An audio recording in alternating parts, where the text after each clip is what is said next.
Olá, estamos de volta a mais estudo de 2 Coríntios da Comunidade Batista Oceânica Leblon.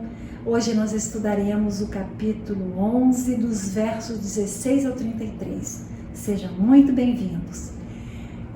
Hoje nós vamos estudar um pouquinho sobre o sofrimento de Paulo. Ele pagou um alto preço para que o Evangelho fosse conhecido naquela época e até hoje a gente aprende com ele através das cartas que ele deixou, né? Então vamos lá? Mas antes vamos fazer uma breve oração. Senhor nosso Deus e Pai, que você venha agora nos instruir, nos capacitar e que nós possamos aprender mais da Tua Palavra. Que a Tua Palavra seja absorvida em nossos corações, em nossas vidas, que venha nos transformar, edificar, Pai. É o que nós te pedimos e te agradecemos, no nome de Jesus. Amém. Então vamos à leitura, 2 Coríntios, capítulo 11, verso 16. Outra vez digo, ninguém pense que estou louco, mas se vocês pensam que sim, recebam-me como um louco, para que também eu me glorie por um instante. O que falo nesta confiança de gloriar-me, não o falo segundo o Senhor, mas como por loucura. E visto que muitos se gloriam segundo a carne, também eu me gloriarei.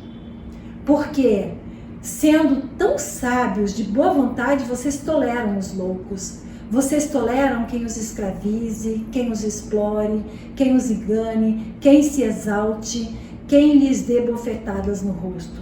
Para minha vergonha, confesso que fomos fracos demais para isso.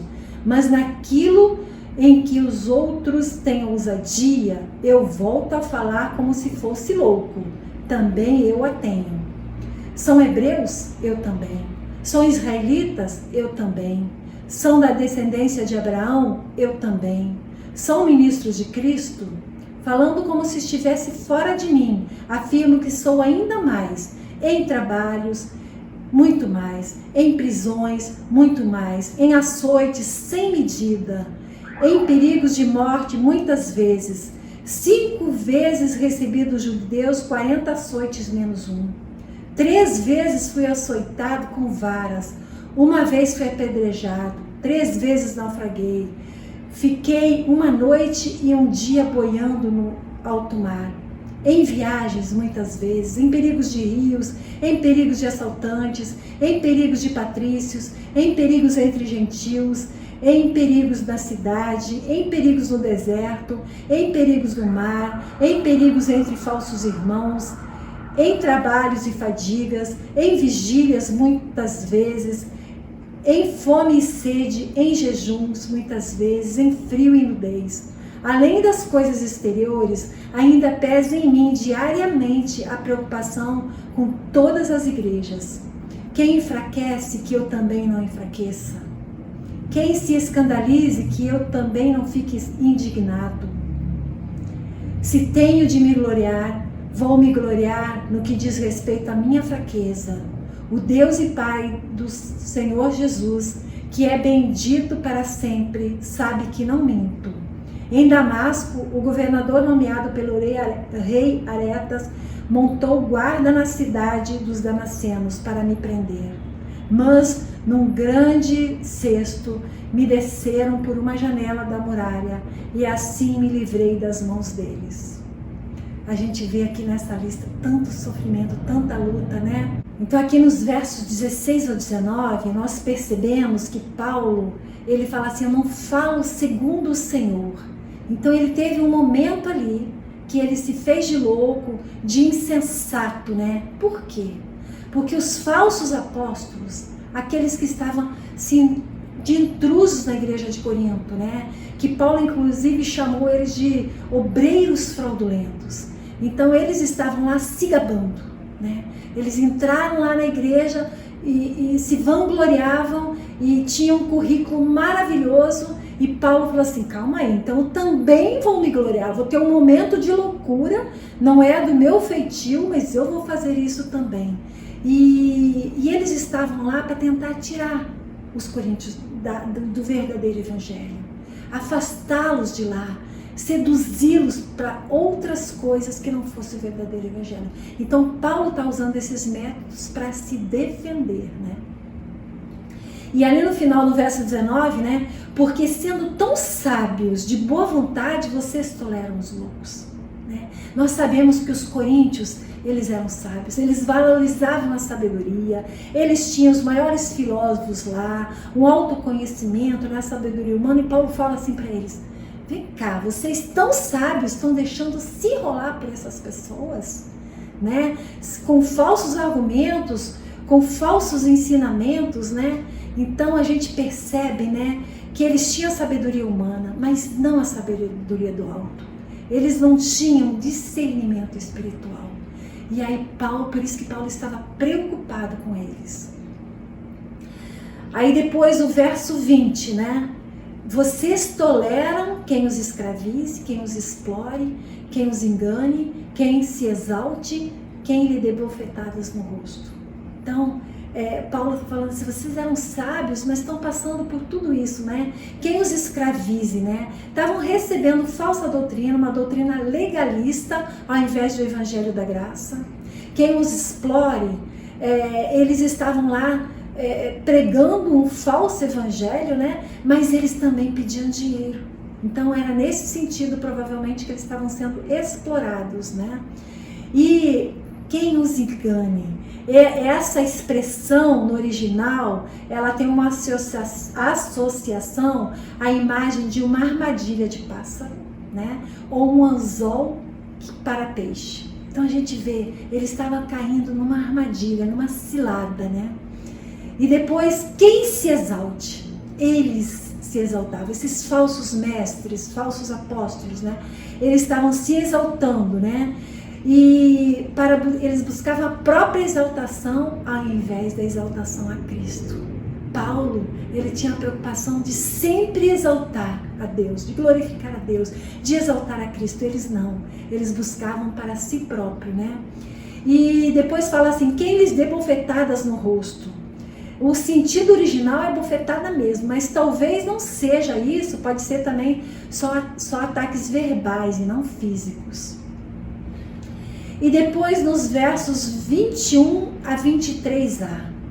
Para minha vergonha, confesso que fomos fracos demais para isso.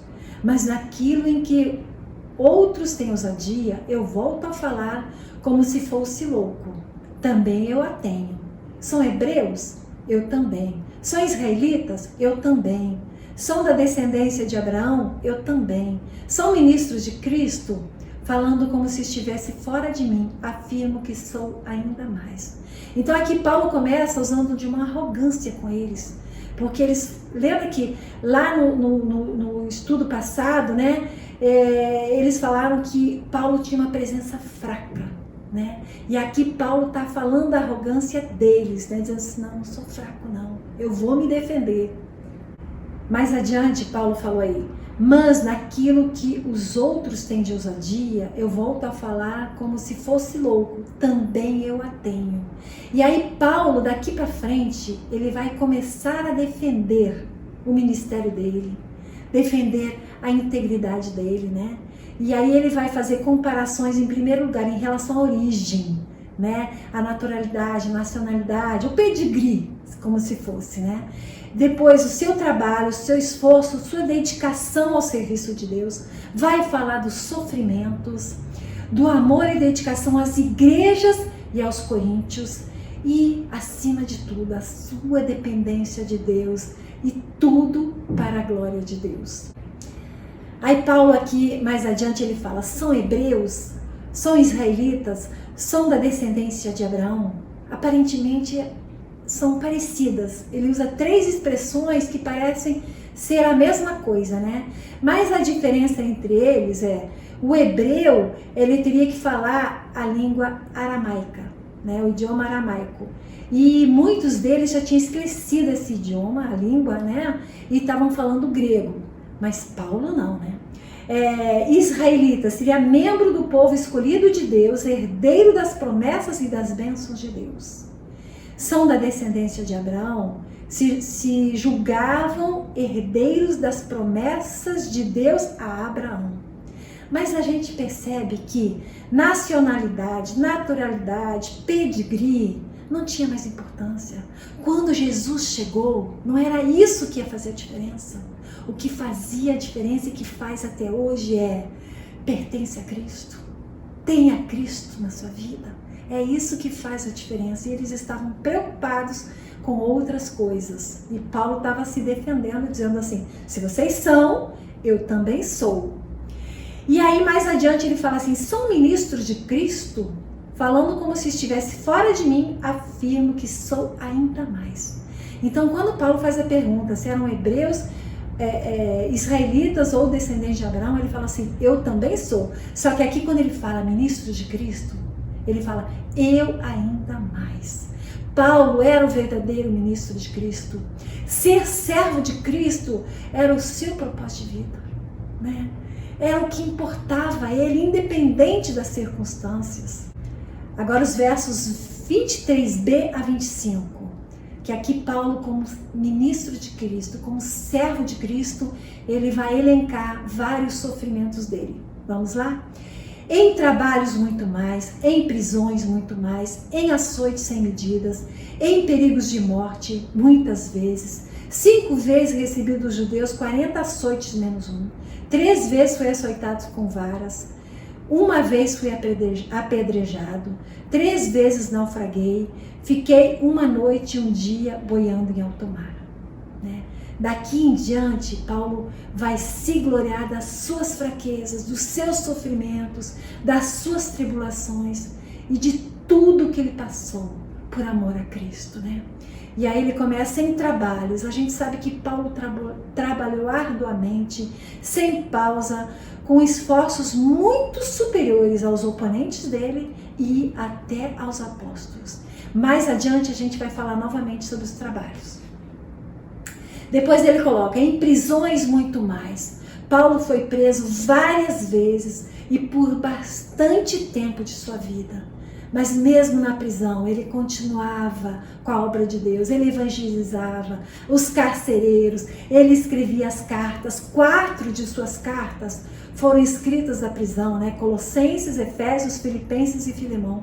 Inclusive, Filipenses é chamada de a carta da alegria. Então, a alegria do Senhor estava em Paulo, né? Ele não deixou nada preso, mesmo na prisão, ele não estava preso. E aí mais adiante ele fala açoites sem medidas. Então ele recebeu uma quarentena de açoites, que era um castigo judaico, né? Depois, o açoite com varas, que é citado aí, era um castigo romano. E além dos relatos de açoites aqui, Paulo afirma em Gálatas 6:17b, porque eu trago no corpo as marcas de Jesus. Provavelmente essas marcas eram dos açoites também, né? 5 vezes 39 açoites. Esse castigo era de chicote, que era feito com uma vara e correias feitas de pele de animal. E geralmente essas chibatadas eram dadas no peito, 1/3 delas, e mais 2/3 nas costas. Por isso que ele carregava as marcas de Cristo, né?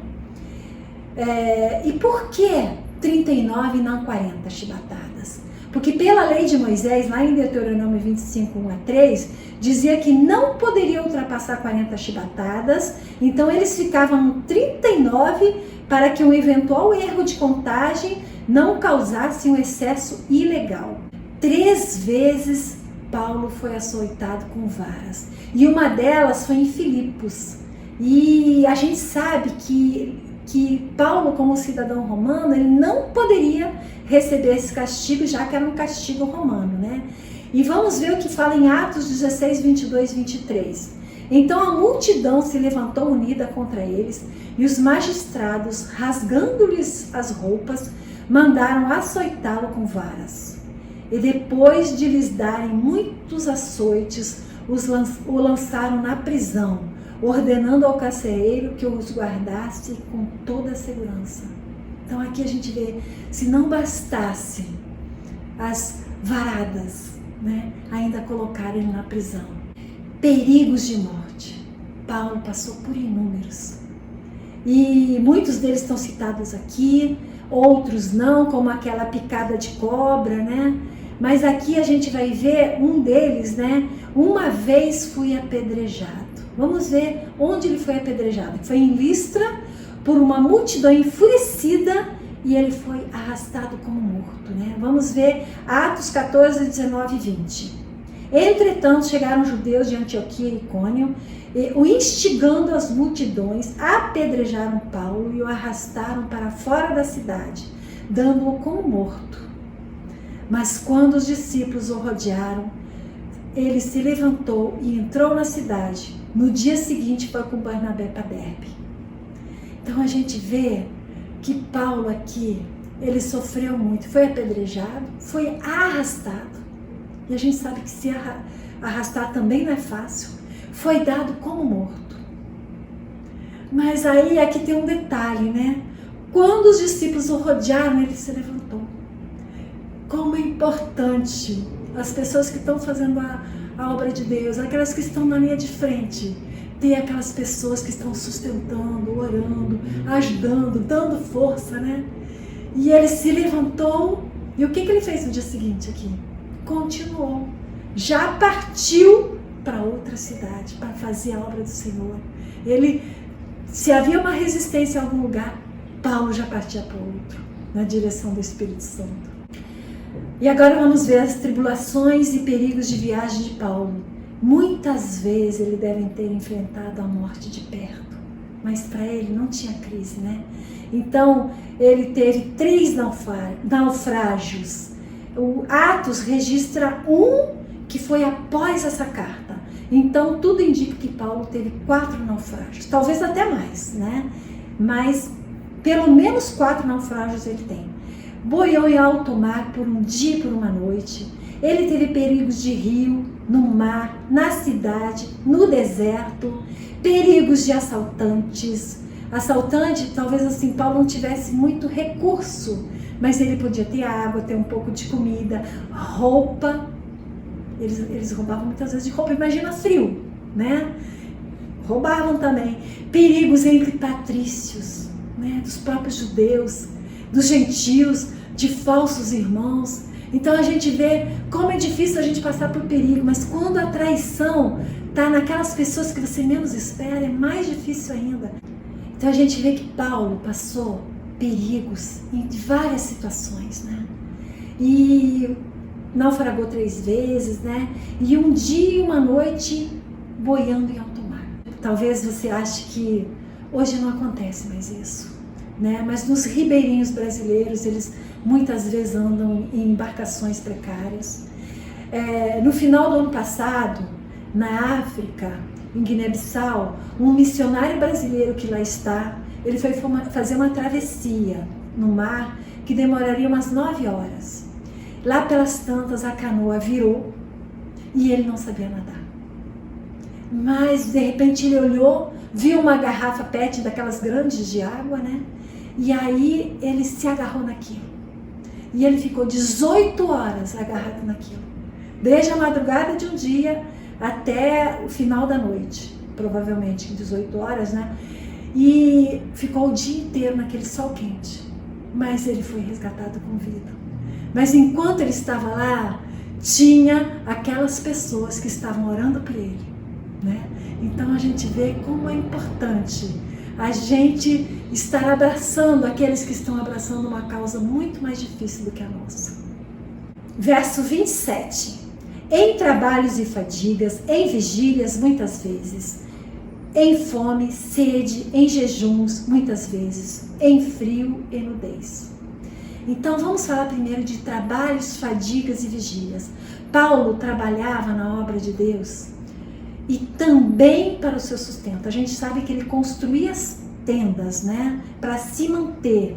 Então provavelmente ele ficava muito fadigado, muitas vezes não conseguia dormir, mas ele fazia isso porque ele tinha pressa, ele queria alcançar o máximo de pessoas possíveis, conseguir ganhar almas para Cristo e edificar a igreja. E um exemplo disso está em 2 Tessalonicenses 3:8. Nem jamais comemos pão à custa dos outros. Pelo contrário, trabalhamos com esforços e fadiga de dia e de noite, a fim de não sermos pesado a nenhum de vocês. E ainda mais sobre trabalho, né? Vamos aprender um pouquinho mais sobre o trabalho de Paulo, né? Paulo reconhece que o ponto fundamental do seu trabalho foi a graça de Deus. Ele dependia da graça de Deus e não necessariamente do seu conhecimento, das suas forças, das suas habilidades, né? Era a graça de Deus que sustentava, que dirigia ele, né? Então vamos ver o que fala em 1 Coríntios 15:10, que a gente até já estudou. Mas pela graça de Deus sou o que sou, e a sua graça que me foi concedida não se tornou vã. Pelo contrário, trabalhei muito mais do que todos eles. Todavia, não eu, mas a graça de Deus comigo. Então a gente vê aqui, Paulo trabalhou muito, mas ele reconhece que foi a graça de Deus, né? E agora vamos ver para nós, qual o conselho que Paulo deu para nós. Vamos rever, porque é 1 Coríntios 15:58. Portanto, meus amados irmãos, sejam firmes, inabaláveis e sempre abundantes na obra do Senhor, sabendo que no Senhor o trabalho de vocês não é vão. Então Paulo, ele reconhecia que o trabalho dele não era vão, que a recompensa vinha do Senhor. E aqui ele está falando para nós. Ele falou para os coríntios, mas hoje ele fala para nós que o trabalho no Senhor não é vão, porque a recompensa é do Senhor. Aí ele fala mais adiante: fome, sede, jejuns e nudez. E aí em 1 Coríntios 4:11 ele falou: até a presente hora sofremos fome, sede e nudez. Somos esbofeteados e não temos morada certa. Quer dizer, Paulo nem morada ele tinha. Ele andava de lugar para outro lugar, fazendo a obra e sofrendo perseguições, né? Mas Paulo, ele aprendeu a viver contente em qualquer situação, porque sabia que o Senhor era quem o fortalecia, né? E ele fazia a obra de Deus, apesar dos perigos e tribulações, com a firmeza de que nada iria separá-lo do amor de Cristo, nada iria impedi-lo de fazer a obra de Cristo. E aí Romanos 8:35 é muito conhecido, mas encaixando com o estudo de hoje eu achei fantástico, né? Quem nos separará do amor de Cristo? Será a tribulação, ou a angústia, ou a perseguição, ou a fome, ou a nudez, ou o perigo, ou a espada? Nada separou Paulo do amor de Cristo e da obra de Cristo, né? Versos 28 e 29. Além das coisas exteriores, ainda pesa sobre mim diariamente a preocupação com todas as igrejas. Quem enfraquece, que eu também não enfraqueça? Quem se escandaliza, que eu não fique indignado? Então, apesar de todos os perigos e tribulações de Paulo, todas as situações de muitas vezes quase morte, ele considerava ainda mais pesado, mais preocupante, né, as igrejas que ele tinha fundado. Ele se preocupava com cada uma, né? E essa preocupação era diária. Paulo, ele orava pelas igrejas. Isso a gente pode constatar em várias cartas paulinas que ele registra lá.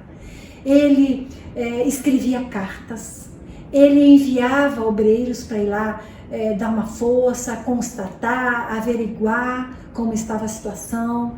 Ele preocupava-se com o crescimento, com o bem-estar espiritual dos cristãos, que eles permanecessem na fé do cristianismo puro, né? E ele sofria com os que sofrem. E Paulo preocupava-se com os fracos na fé. Ele fala ali: quem enfraquece, que eu também não enfraqueça, né? Porque ele receava que poderiam tropeçar, poderiam cair com a influência daqueles falsos mestres, né? E a pressão que Paulo sofria no seu ministério pastoral também causava ansiedade, muitas vezes tirava o sono dele, às vezes ao ponto de se inflamar e ficar cheio de indignação também, né? Porque ele saía fazendo a obra, mas as igrejas ficavam aos cuidados de outro, então ele não perdia nada de vista.